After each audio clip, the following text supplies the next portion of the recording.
You know, it really amuses me, I have to say. No matter where you go in the world, there's always a Holocaust memorial because of the power of the Jews. In countries where there's absolutely been no affiliation whatsoever to the Holocaust, random Caribbean islands in Polynesia.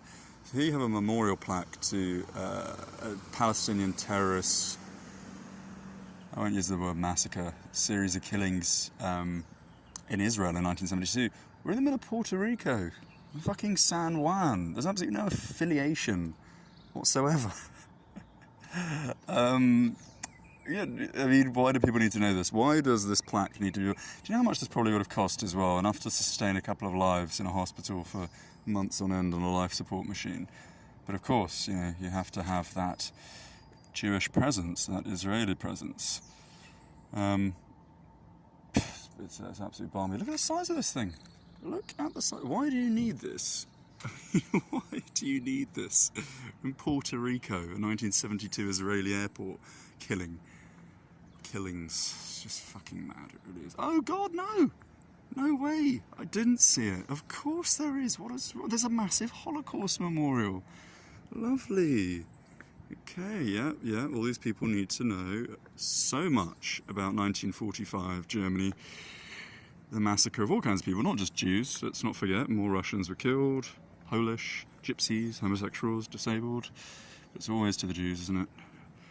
Even though, 20 plus million Russians died alone. But of course, you know, it's all funded by the Jews, isn't it? So, how many hospital beds there? How many schools? How many cleanups? There we go, of course. You know, what I find amusing is, if you really cared about people's lives,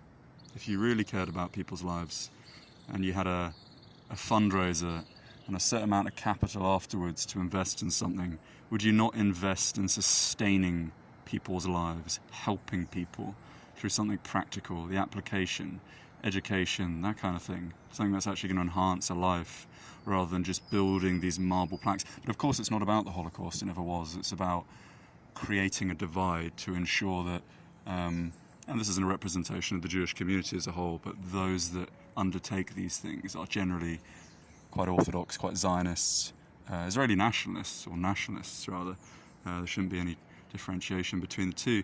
And of course they don't really care about people in Puerto Rico, otherwise they would have constructed probably a school with the amount of capital this would have cost. I mean, you might think it looks small, but this kind of stuff cost a fortune. No taxes paid on it, of course, naturally. Yeah, interesting. Right next to the government building. Huh. Typical. Lovely. Shall we move down?